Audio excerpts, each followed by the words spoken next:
June 17, 1941, New York City. A seemingly ordinary envelope changed hands at the bustling Central Post Office on 8th Avenue, joining thousands of others that would fan out across America that morning.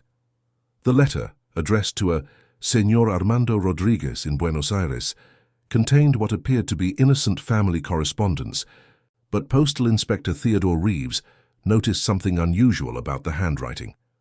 The postman believed he was simply doing his duty by flagging potential foreign correspondence for routine inspection. He had no idea that his simple act of vigilance would unravel the most sophisticated enemy intelligence network operating on American soil. Before we dive into this story, drop a quick hi in the comments and tell me where you're watching from. It really helps support the channel. This is the remarkable tale of how America's most unassuming civil servants, ordinary mail carriers, became the unexpected heroes who dismantled Nazi Germany's entire Western Hemisphere espionage apparatus before America even entered the war. On that muggy summer morning, Inspector Reeves, a 27-year veteran of the United States Postal Service, had been working the foreign mail desk with the same methodical precision that had earned him 3 commendations for exemplary service. His job had taken on new significance in recent months.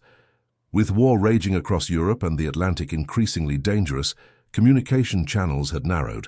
International mail had become more than correspondence. It was potentially intelligence moving between continents.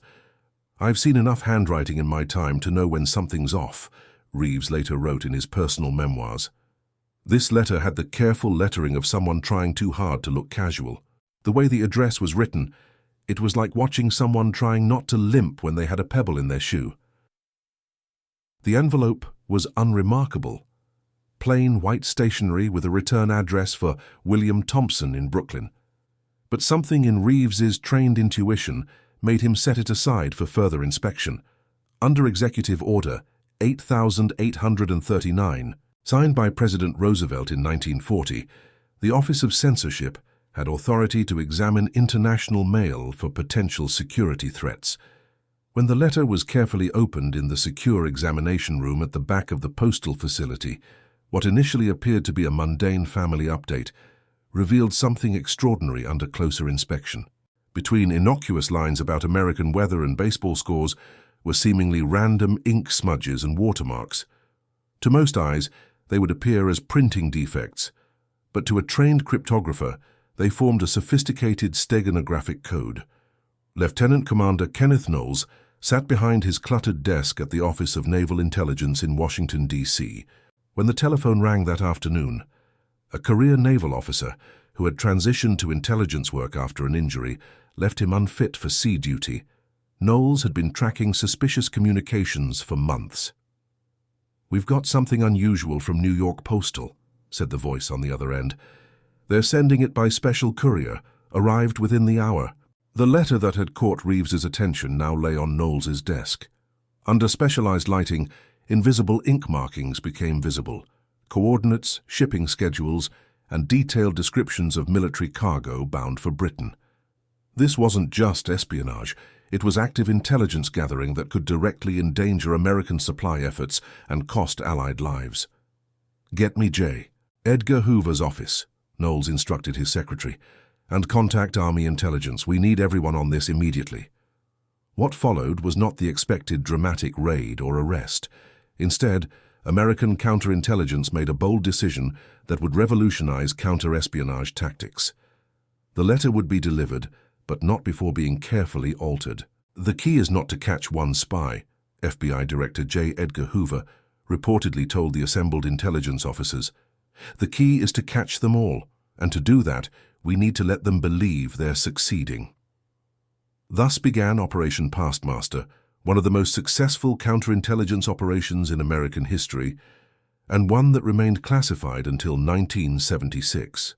Its foundation was elegantly simple: maintain the appearance of normal postal operations while systematically identifying and controlling enemy communications. The German intelligence operation in the United States in 1941 was far more extensive than most Americans realized.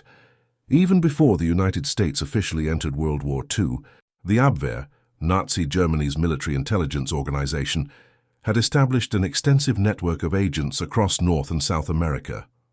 Their primary mission was to gather information on American industrial capacity, military preparedness, and especially the extent of American aid to Great Britain.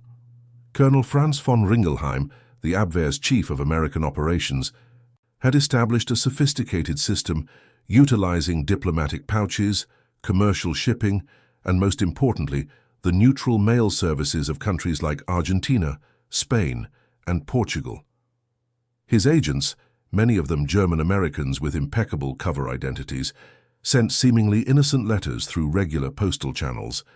These contained hidden messages written in specialized inks, coded language, or microscopic photographs known as microfilms. America was an open society, noted FBI Special Agent Louis McWilliams in his post-war account. Germans didn't need to steal our technical secrets. They could read about our industrial output in any newspaper.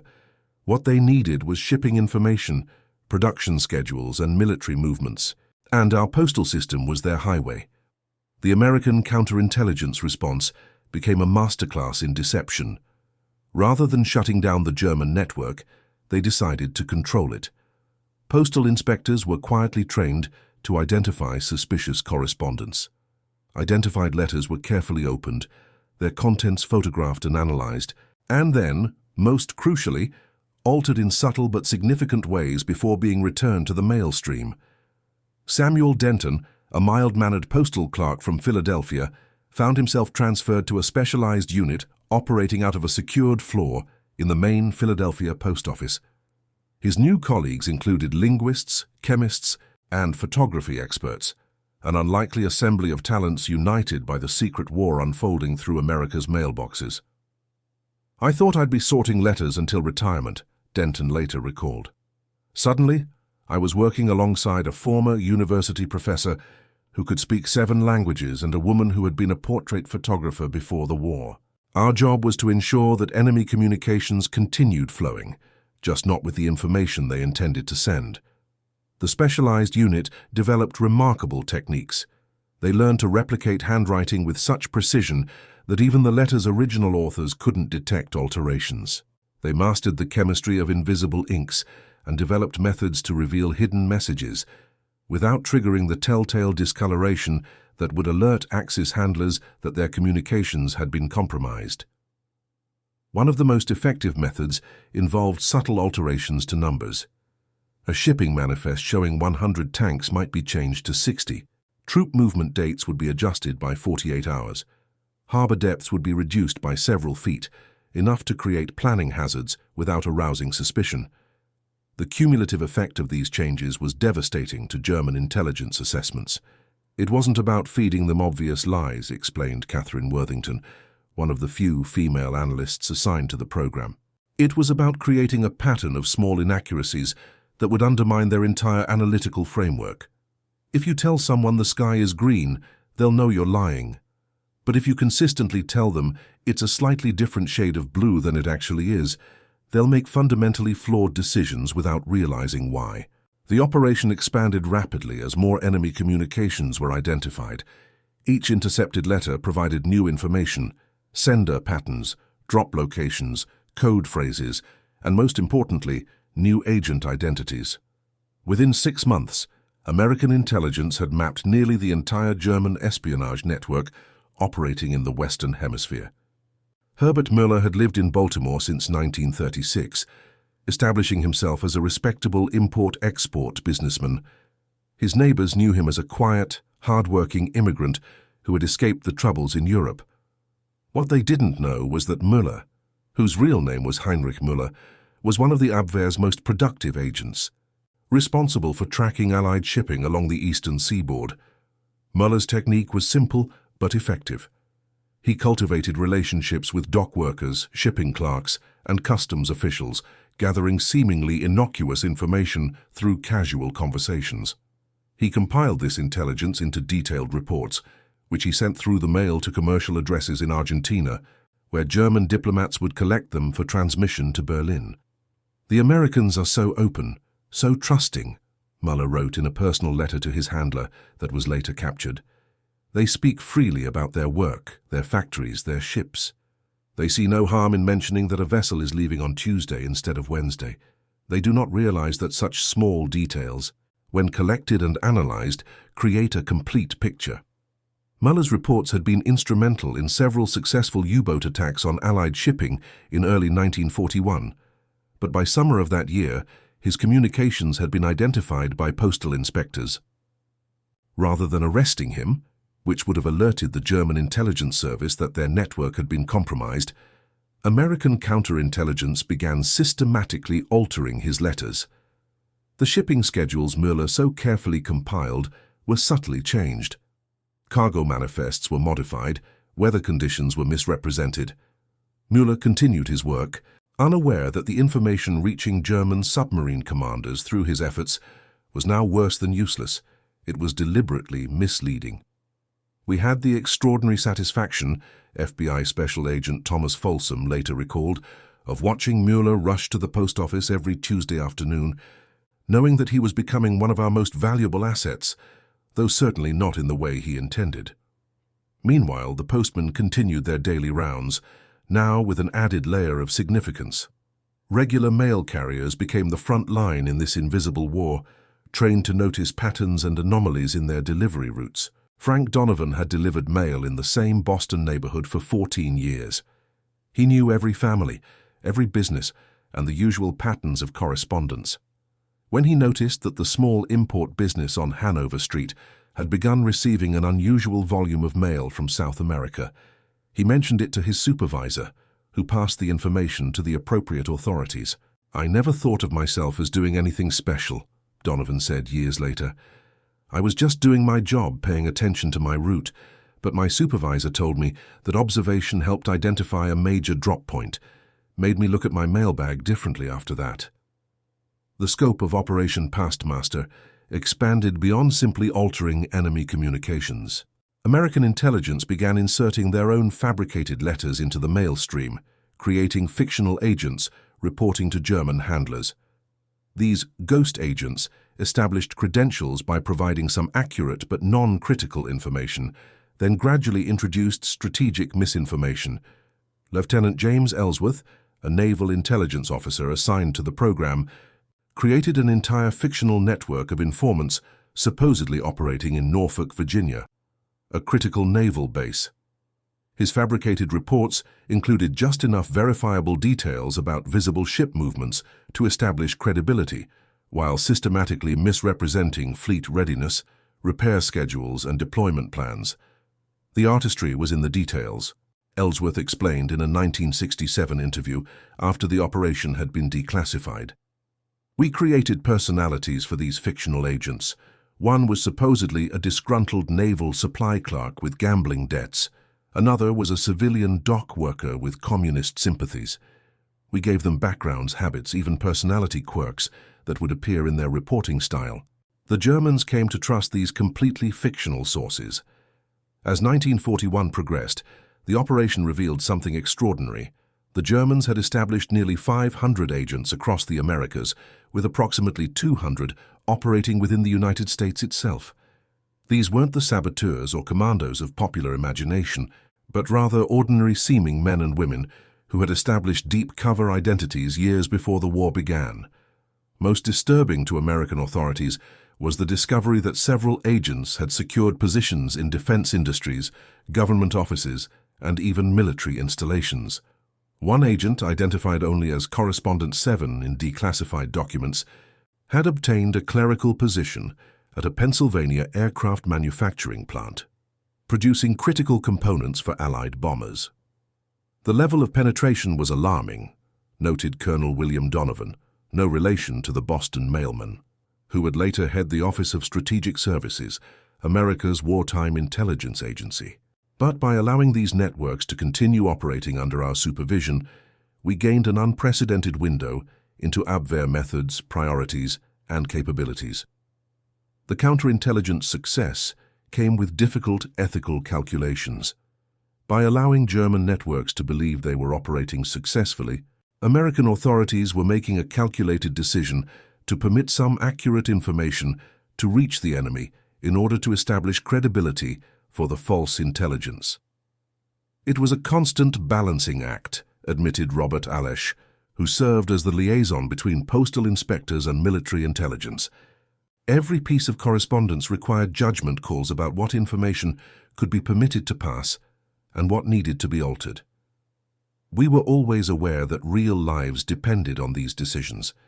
The balance shifted dramatically in October 1941 when postal inspectors intercepted communications revealing that German agents were gathering detailed information about American naval deployments in Hawaii.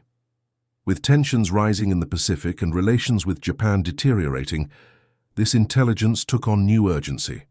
Admiral Harold Stark, Chief of Naval Operations, faced a critical decision. Should this particular German channel be shut down through arrests, or should it be manipulated to feed disinformation about Pacific readiness? After consultation with President Roosevelt, Stark authorized the most ambitious deception yet. The decision was made to present a picture of disorganization and unpreparedness far beyond the reality, explained Captain Ellis Zacharias, a naval intelligence officer involved in the operation.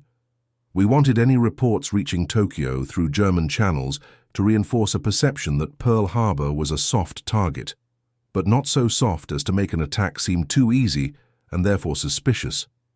This calculated deception was implemented through carefully modified letters that German agents continued to send, unaware that they had become unwitting channels for American counterintelligence.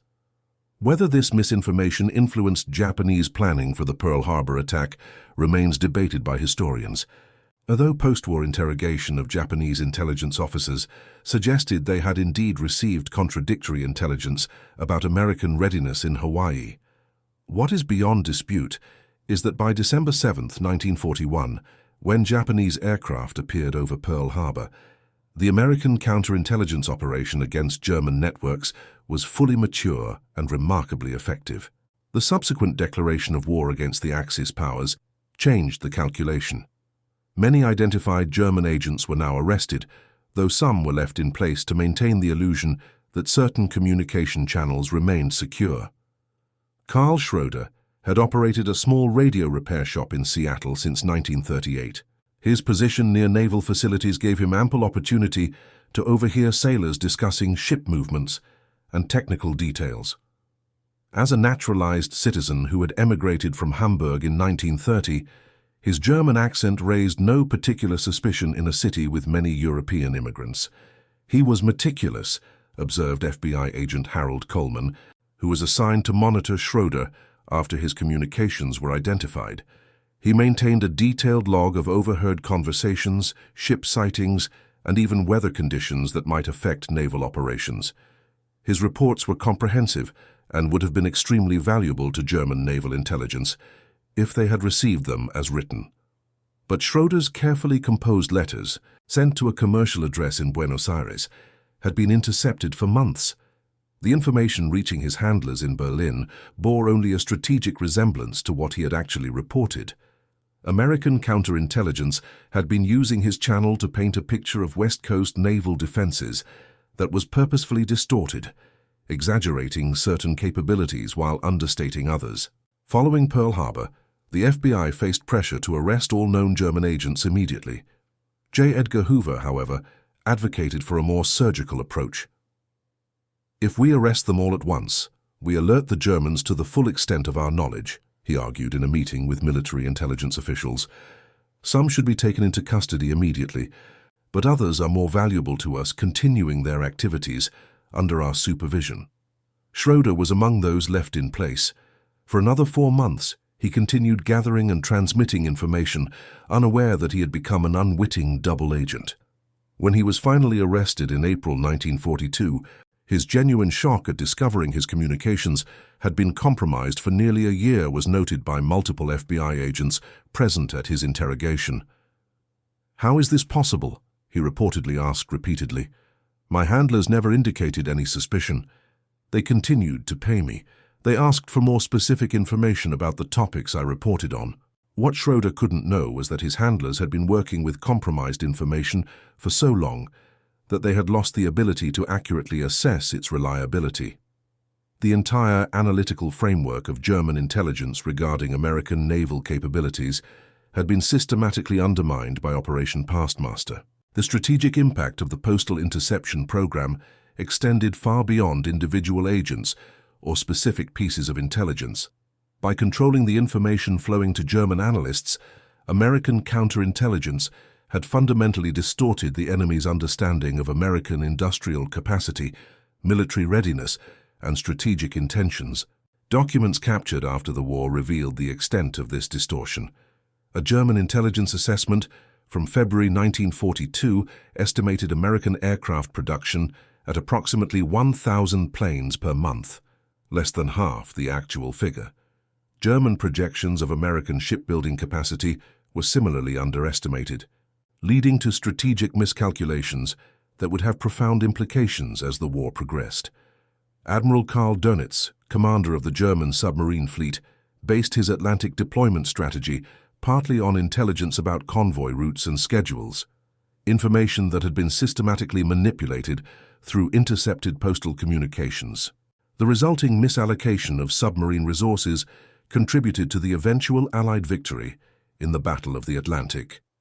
"We were fighting with a flawed map," admitted former Abwehr officer Wilhelm Höhn after the war. "Our agents were reporting diligently, our coding systems were sophisticated, and our analytical methods were sound. But the fundamental information entering our system was corrupted at the source in ways we could not detect."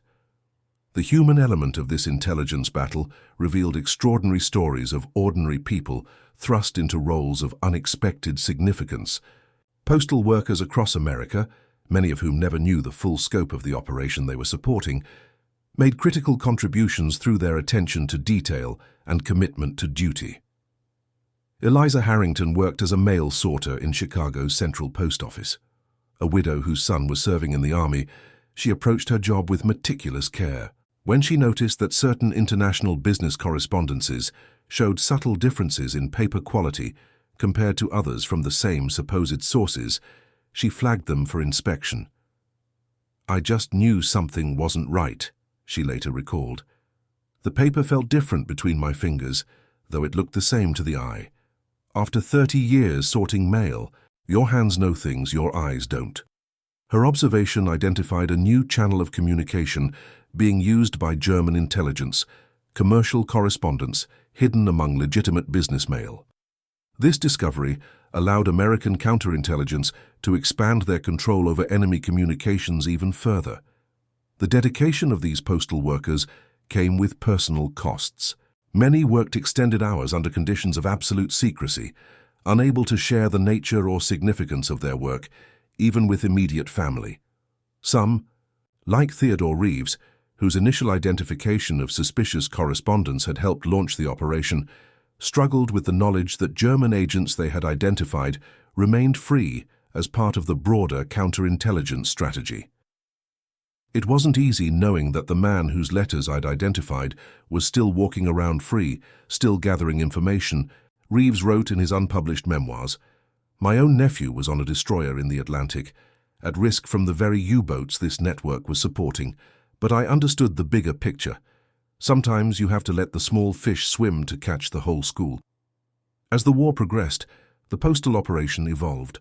By 1943, many original German networks had been dismantled through arrests or had become so thoroughly compromised that they functioned essentially as American-controlled channels for feeding disinformation to the enemy. The focus shifted to identifying new communication methods and previously unknown agents. One of the most significant late-war discoveries came through routine postal inspection in San Francisco, where an alert inspector noticed unusual patterns in mail being sent to Portuguese West Africa. This identification uncovered a previously unknown network focused on gathering intelligence about the Manhattan Project, America's top-secret effort to develop atomic weapons. The consequences, if this particular channel had remained secure, are difficult to overstate, observed General Leslie Groves, military director of the Manhattan Project, in a classified post-war assessment. While the fundamental scientific principles were known to German physicists, practical details about our production methods and progress would have been invaluable to enemy weapons development programs. By war's end, American counterintelligence estimated that 97% of German intelligence communications through postal channels had been identified and either monitored or controlled. The remaining 3%, according to post-war analysis, consisted primarily of diplomatic communications through protected channels rather than covert agent networks. The legacy of Operation Pastmaster extended beyond World War II. The techniques developed for postal interception and the management of compromised enemy communications channels established precedents that would influence American counterintelligence operations throughout the Cold War. The methodical, patient approach to identifying and controlling enemy networks rather than immediately dismantling them became a fundamental principle of modern counterespionage. For the postal workers who formed the front line of this invisible battle, recognition was long delayed. The classified nature of the operation meant that their contributions remained officially unacknowledged for decades. Even family members often never learned the full significance of their loved one's wartime postal service. "My father never talked much about his war work," said Richard Hargrove, whose father served as a postal inspector in New York during the critical early period of the operation. "He would just say he did his part like everyone else. It wasn't until the 1970s, when some of this was finally declassified, that I understood he hadn't just been delivering mail, he had been helping deliver victory." The full extent of the operation's impact became clearer through post-war interrogations of captured German intelligence officers. Colonel Richard Hansen, who had served as the Abwehr's chief analyst for North American intelligence, expressed astonishment when shown evidence of how thoroughly his information channels had been compromised. "We suspected some reports might be unreliable," Hansen admitted. "That is normal in intelligence work. But the systematic nature of this deception, its consistency and comprehensiveness, this was beyond anything we imagined possible. It calls into question every analytical conclusion we reached about American capabilities. Perhaps most remarkably, the operation succeeded largely because of its reliance on the most mundane aspects of American civil service. While popular imagination might envision wartime intelligence as the domain of daring spies and dramatic operations, the reality was that Germany's American intelligence network was undone primarily by the attention to detail of career postal employees, men and women who had spent decades sorting mail, recognizing handwriting patterns, and maintaining the integrity of America's communication infrastructure. Theodore Reeves never saw himself as a hero. When interviewed for an oral history project in 1968, he expressed surprise at being asked about his wartime service. "I was just doing the job I was trained to do," he insisted, paying attention to details, following procedures, reporting things that didn't seem right. The real heroes were the boys overseas doing the fighting. We just made sure they had every possible advantage we could give them. Yet without Reeves and thousands of others like him, the mail carriers, postal inspectors, sorting room employees, and rural route drivers who formed America's postal network, one of history's most successful counterintelligence operations would have been impossible. Their legacy is a powerful reminder that national security often depends not on dramatic heroics, but on the quiet competence and dedication of ordinary civil servants performing seemingly routine duties with extraordinary care. By 1945, as Allied forces advanced into Germany itself, American intelligence officers gained access to Abwehr archives, confirming the devastating effectiveness of Operation Pastmaster. German intelligence assessments, based on their American networks, had been fundamentally flawed in ways that influenced strategic decision-making at the highest levels of the Nazi regime. It was like they were fighting a different America than the one that actually existed, observed OSS officer Martin Blumenson, who participated in the examination of captured German intelligence files. Their understanding of our industrial capacity, military readiness, technological development, and even basic geography had been systematically distorted through the compromised postal channels. They were making decisions based on a picture of America that was strategically designed to lead them to the wrong conclusions. As to the ultimate testimony to the operation's success came from Admiral Wilhelm Canaris himself, the head of the Abwehr, who was interviewed by Allied intelligence officers before his execution by the Nazi regime in April 1945 for his role in resistance activities. When shown evidence of how thoroughly his American networks had been compromised, Canaris reportedly fell silent for several minutes before responding. "This explains so much," he finally said. "We built what we believed was a comprehensive intelligence picture of America, yet the reality we encountered was utterly different. Your factories produced more, your troops were better equipped, your ships appeared where we didn't expect them. We attributed these failures to American industrial efficiency and military deception. We never suspected that our own channels of information had been turned against us so completely." Today, the humble but essential role of the United States Postal Service in winning World War II remains one of the less celebrated aspects of America's wartime effort. While manufacturing achievements, military victories, and scientific breakthroughs rightfully occupy prominent places in our historical understanding, the patient, methodical work of postal employees who helped unravel enemy intelligence networks deserves equal recognition in the story of how democracy prevailed against fascism. Their legacy reminds us that national security depends not just on weapons systems and military might, but on the integrity and vigilance of ordinary civil servants performing seemingly routine duties. In an age of sophisticated cyber threats and digital surveillance, this historical lesson remains powerfully relevant. Sometimes, the most effective defense against those who would undermine a nation comes from the dedicated individuals who sort the mail, deliver the packages, and ensure that communication systems function with reliability and integrity. And that concludes our story. If you made it this far, please share your thoughts in the comments. What part of this historical account surprised you most? Don't forget to subscribe for more untold stories from World War II, and check out the video on screen for another incredible tale from history. Until next time.